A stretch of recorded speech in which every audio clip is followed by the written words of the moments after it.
ఓం శాంతి. Murali date 5/2/2026.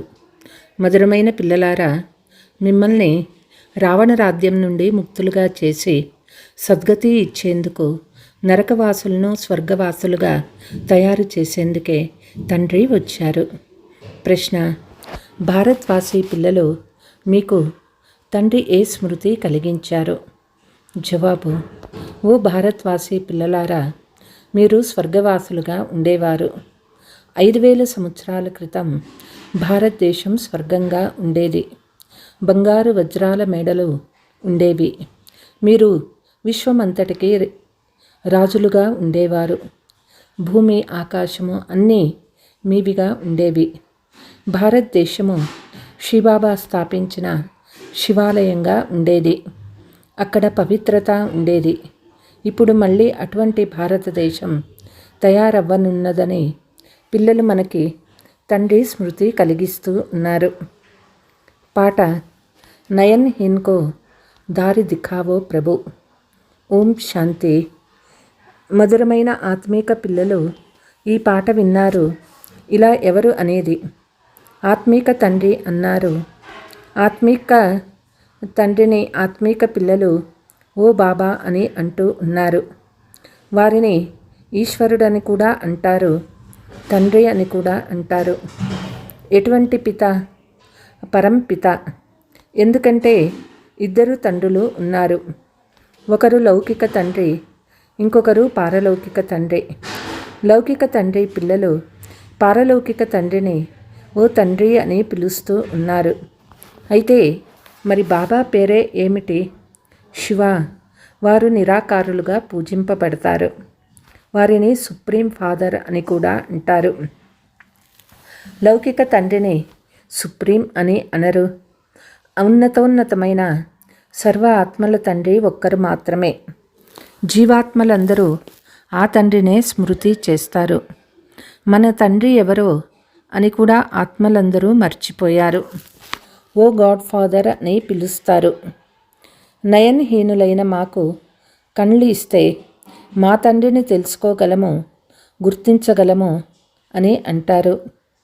భక్తి మార్గపు దెబ్బల నుండి విడిపించండి అని పిలుస్తారు. సద్గతి కొరకు 3వ నేత్రాన్ని పొందేందుకు తండ్రిని కలుసుకునేందుకు పిలుస్తారు. ఎందుకంటే కల్పకల్పము తండ్రి భారతదేశంలో వచ్చి భారతదేశాన్ని స్వర్గంగా చేస్తారు. ఇప్పుడు ఇది కలియుగము. కలియుగం తర్వాత సత్యయుగం వస్తుంది. ఇది పురుషోత్తమ సంగమ యుగము. అనంతమైన తండ్రి వచ్చి ఎవరైతే పతిత భ్రష్టాచారులుగా అయ్యారో వారిని పురుషోత్తములుగా చేస్తారు. లక్ష్మీనారాయణులు పురుషోత్తమ భారతదేశంలో ఉండేవారు. లక్ష్మీనారాయణుల వంశస్థుల రాజ్యం ఉండేది.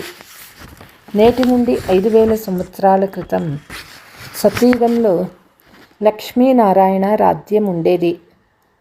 దీనిని పిల్లలకు స్మృతి ఇస్తూ ఉన్నారు. భారతీయులు 5000 సంవత్సరాల క్రితం స్వర్గవాసీలుగా ఉండేవారు. ఇప్పుడైతే అందరూ నరకవాసులుగా ఉన్నారు. 5000 సంవత్సరాల క్రితం భారతదేశం స్వర్గంగా ఉండేది. భారతదేశానికి చాలా గొప్ప మహిమ ఉండేది. బంగారు వజ్రాల భవనాలు ఉండేవి. ఇప్పుడు అవేవీ లేవు. ఆ సమయంలో సూర్యవంశీయుల ధర్మం తప్ప మరే ఇతర ధర్మము లేదు. చంద్రవంశీయులు కూడా తర్వాత వస్తారు. మీరు సూర్యవంశానికి చెందినవారని తండ్రి తెలిపిస్తూ ఉన్నారు.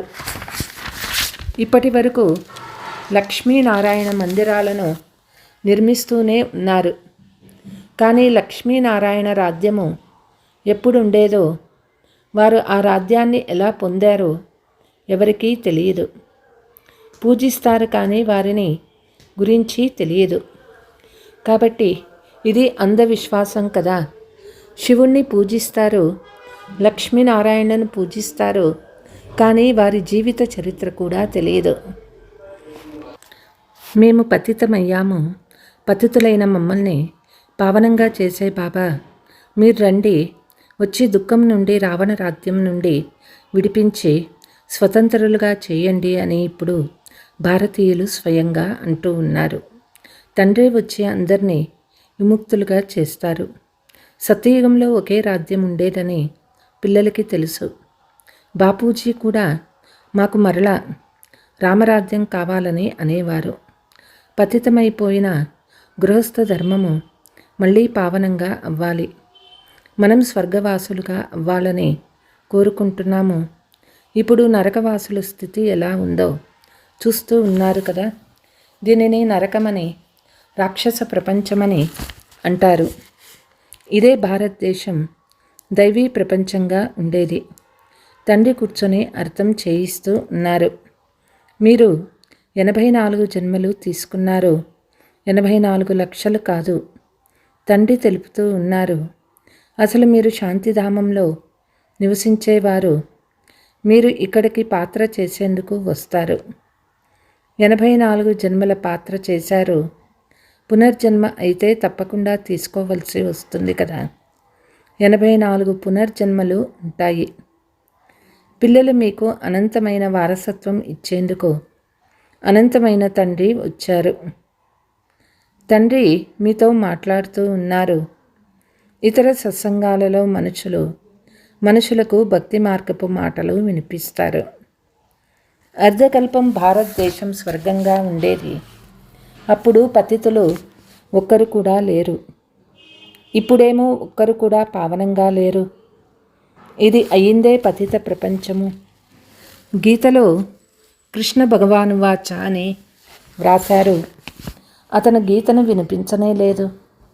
వీరికి తమ ధర్మశాస్త్రం గురించి కూడా తెలియదు. తమ ధర్మాన్ని కూడా మర్చిపోయారు. హిందూ అనేది ధర్మం కాదు. ముఖ్యమైన ధర్మాలు 4. మొదటిది ఆది సనాతన దేవీ దేవతా ధర్మము. సూర్యవంశము, చంద్రవంశము రెంటినీ కలిపి దేవీ దేవతా ధర్మము దైవీరాజ్యమని అంటారు. అక్కడ దుఃఖమనే పేరు కూడా లేదు. 21 జన్మలు మీరు సుఖధామంలో ఉండేవారు. ఆ తర్వాత రావణ రాజ్యము భక్తి మార్గం ప్రారంభమవుతుంది. భక్తి మార్గం అంటే కిందకి దిగేది. భక్తి అనేది రాత్రి, జ్ఞానం అనేది పగలు. ఇప్పుడు ఉండేది గాఢాంధకార రాత్రి. శివ జయంతి, శివరాత్రి అనే 2 పదాలు ఉన్నాయి. శివబాబా ఎప్పుడు వస్తారు? రాత్రి అయినప్పుడు వస్తారు. భారత్వాసీలు గాఢ అంధకారంలోకి వచ్చినప్పుడు తండ్రి వస్తారు. బొమ్మల పూజ చేస్తూ ఉంటారు, కానీ ఒక్కరి జీవిత చరిత్ర గురించి కూడా తెలియదు. భక్తి మార్గంలోని శాస్త్రాలు కూడా తయారయ్యే తీరాలి. ఇది డ్రామా. సృష్టి చక్రాన్ని కూడా అర్థం చేసుకోవాలి. శాస్త్రాలలో ఈ జ్ఞానం లేదు. అది భక్తిని గురించిన జ్ఞానము, వేదాంతము. అది సద్గతి మార్గాన్ని తెలిపే జ్ఞానం కాదు. తండ్రి అంటూ ఉన్నారు, నేనొచ్చి మీకు బ్రహ్మ ద్వారా యథార్థ జ్ఞానాన్ని వినిపిస్తాను. మాకు సుఖధామము, శాంతిధామము మార్గాన్ని చూపమని పిలుస్తూ ఉంటారు. తండ్రి అంటూ ఉన్నారు, ఇప్పటికి 5000 సంవత్సరాల క్రితం సుఖధామం ఉండేది. అందులో మీరు మొత్తం విశ్వంపై రాజ్యపాలన చేసేవారు. సూర్యవంశీ రాజ్యము ఉండేది. మిగిలిన ఆత్మలన్నీ శాంతిధామంలో ఉండేవి. అక్కడ 9 లక్షలు అనే గాయనం ఉన్నది. పిల్లలు మిమ్మల్ని 5000 సంవత్సరాల క్రితం చాలా ధనవాన్గా చేశాను. అంత ధనం మీరు ఎక్కడ పోగొట్టుకున్నారు? మీరు ఎంత గొప్ప ధనవంతులుగా ఉండేవారు? భారతదేశం ఎలా పిలువబడేది? భారతదేశం అన్నిటికంటే ఉన్నతమైన ఖండము. వాస్తవానికి ఇదే అందరికీ తీర్థస్థానము. ఎందుకంటే ఇది పతిత్ పావనుడైన తండ్రికి జన్మస్థానము. ఏ ధర్మాల వారైతే ఉన్నారో వారందరికీ తండ్రి ఇక్కడికి వచ్చి సద్గతి ఇస్తారు. ఇప్పుడు సృష్టి అంతటిపై రావణ రాజ్యం ఉన్నది. కేవలం ఒక్క లంకలోనే కాదు, అందరిలోనూ పంచవికారాలు ప్రవేశమై ఉన్నాయి. సూర్యవంశ రాజ్యం ఉన్నప్పుడు ఈ వికారాలే లేవు. భారతదేశం నిర్వికారిగా ఉండేది. ఇప్పుడు వికారీగా ఉంది. సత్యయుగంలో దైవీ సాంప్రదాయం ఉండేది. వారే 84 జన్మలు అనుభవించి ఇప్పుడు అసురీ సంప్రదాయస్తులుగా అయ్యారు. మళ్ళీ దైవీ సంప్రదాయాలుగా అవుతారు. భారతదేశం చాలా ధనవాన్గా ఉండేది. ఇప్పుడు పేదగా తయారైంది. అందుకే భిక్షం ఎత్తుకుంటూ ఉన్నారు. తండ్రి అంటూ ఉన్నారు, మీరు ఎంత ధనవాన్గా ఉండేవారు. మీ అంతటి సుఖము ఇతరులకు ఎవ్వరికీ లభించదు. మొత్తం విశ్వానికి యజమానులుగా ఉండేవారు. భూమి, ఆకాశము అన్నీ మీవిగానే ఉండేవి. తండ్రి స్మృతిని కలిగిస్తారు. భారతదేశం శ్రీబాబా స్థాపించిన శివాలయము. అక్కడ పవిత్రత ఉండేది. నూతన ప్రపంచంలో దేవీ దేవతలు రాజ్యపాలన చేసేవారు. రాధాకృష్ణులకు పరస్పరం ఎలాంటి సంబంధం ఉండేదో కూడా భారతీయులకు తెలియదు. ఇద్దరూ వేరువేరు రాజధానులకు చెందినవారు. స్వయంవరం తర్వాత లక్ష్మీనారాయణులుగా అయ్యారు. ఈ జ్ఞానము ఏ మనుషుల్లోనూ లేదు. పరంపిత పరమాత్మయే జ్ఞానసాగర్లు. వారే మీకు ఈ ఆత్మీక జ్ఞానం ఇస్తారు. ఈ ఆత్మీక జ్ఞానము ఒక్క తండ్రి మాత్రమే ఇవ్వగలరు. ఇప్పుడు తండ్రి అంటూ ఉన్నారు, ఆత్మాభిమానిగా అవ్వండి. పరంపిత పరమాత్మ శివుడైన నన్ను స్మృతి చేయండి. స్మృతి ద్వారానే సతో ప్రధానంగా అవుతారు. మీరు ఇక్కడికి వచ్చేదే మనుషుల నుండి దేవతలుగా లేక పతిత్ నుండి పావనంగా అయ్యేందుకు. ఇప్పుడు ఇది రావణ రాజ్యం. భక్తి మార్గంలో రావణ రాజ్యం ప్రారంభమవుతుంది. రావణుడు ఒక్క సీతను మాత్రమే దొంగలించలేదు. వాస్తవానికి భక్తి చేసే సీతలందరూ రావణ పంజాలో ఉన్నారు. మొత్తం సృష్టి అంతా పంచవికారాల రావణ జైల్లో ఉంది. అందరూ శోకవాటికలో దుఃఖీలుగా ఉన్నారు. తండ్రి వచ్చి అందరినీ విడుదల చేస్తారు. ఇప్పుడు మళ్ళీ తండ్రి స్వర్గాన్ని తయారు చేస్తూ ఉన్నారు. అంతేకాని ఇప్పుడు ఎవరి వద్ద ధనము చాలా ఉందో వాళ్ళు స్వర్గంలో ఉన్నారని కాదు. ఇప్పుడు ఇది నరకము. అందరూ పతితులే. అందుకే గంగలోకి వెళ్ళి స్నానం చేస్తారు. గంగ పతిత్ పావని అని భావిస్తారు. కానీ ఒక్కరు కూడా పావనంగా అవ్వరు. పతిత పావనుడని తండ్రిని మాత్రమే అంటారు, నదీలను కాదు. ఇదంతా భక్తి మార్గము. తండ్రి వచ్చి ఈ విషయాలన్నీ అర్థం చేయిస్తారు. ఒకరు లౌకిక తండ్రి, ఇంకొకరు ప్రజాపిత బ్రహ్మ అలౌకిక తండ్రి, మూడవ వారు పారలౌకిక తండ్రి. ముగ్గురు తండ్రులు ఉన్నారని ఇప్పుడు మీకు తెలుసు.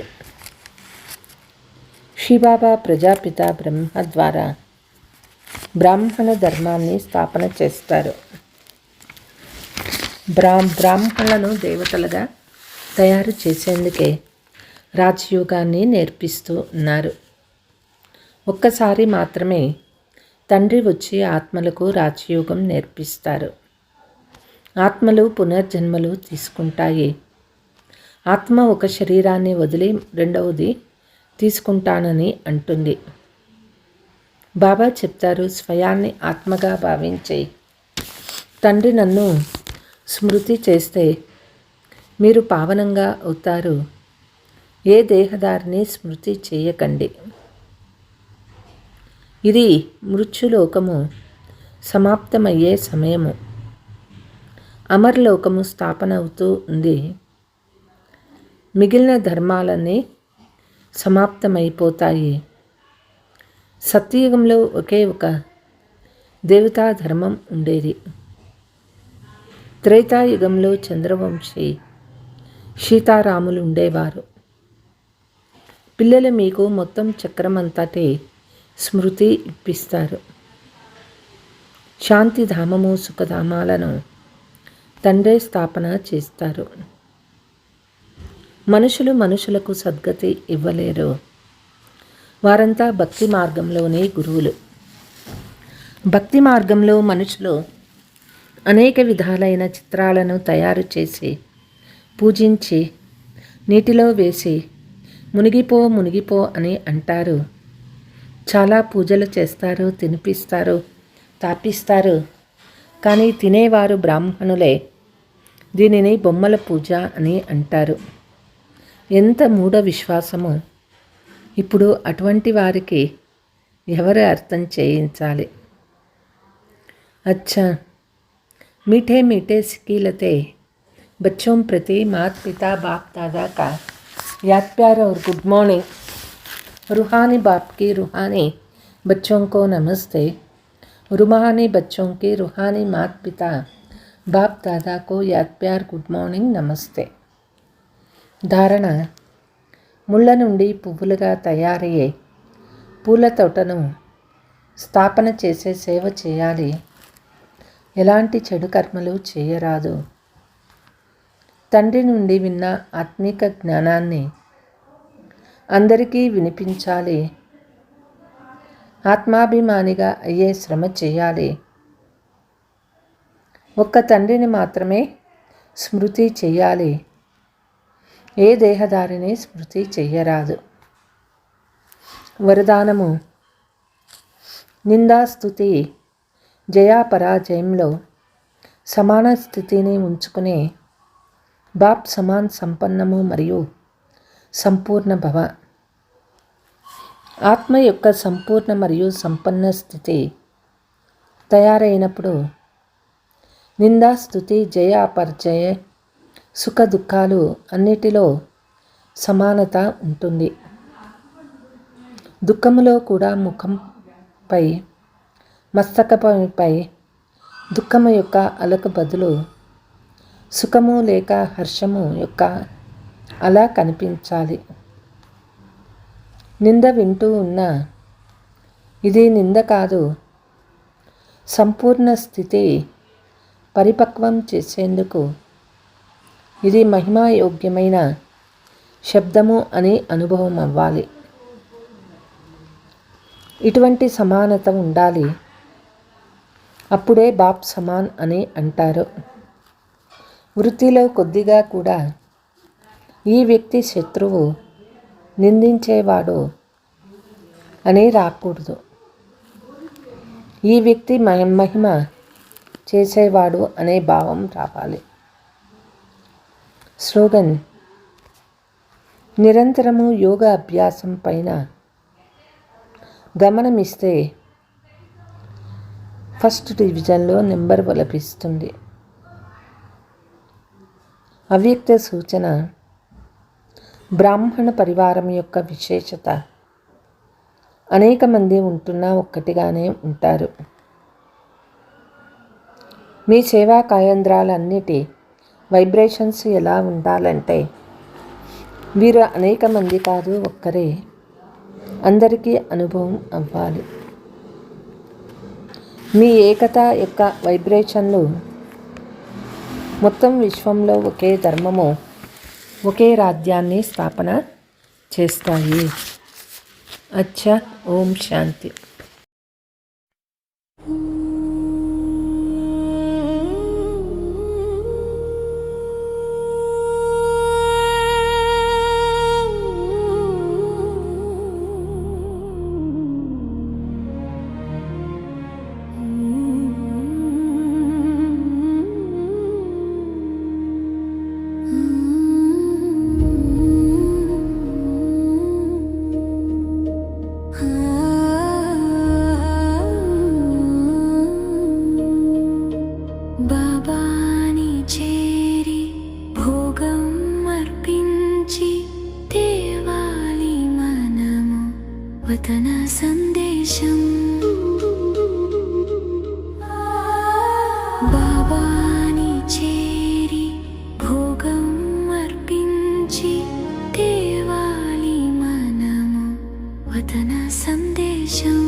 ఉంచగా దివ్య దృష్టితో బాబా దానిని స్వీకరించి నింపేను అందులో శక్తి కిరణాలు.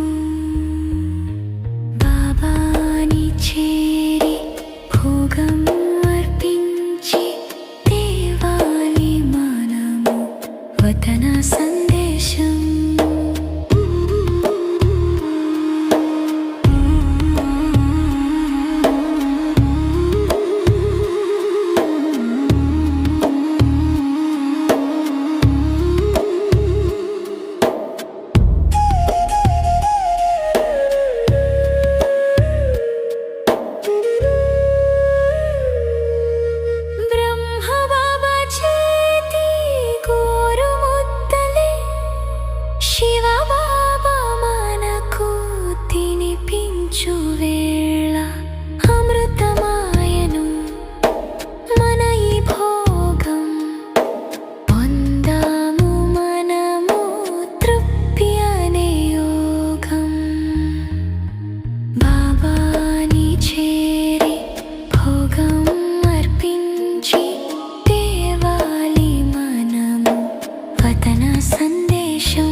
వరదాన హస్తం తలపై ఉంచగా చెప్పేను బాబా మధుర సందేశం.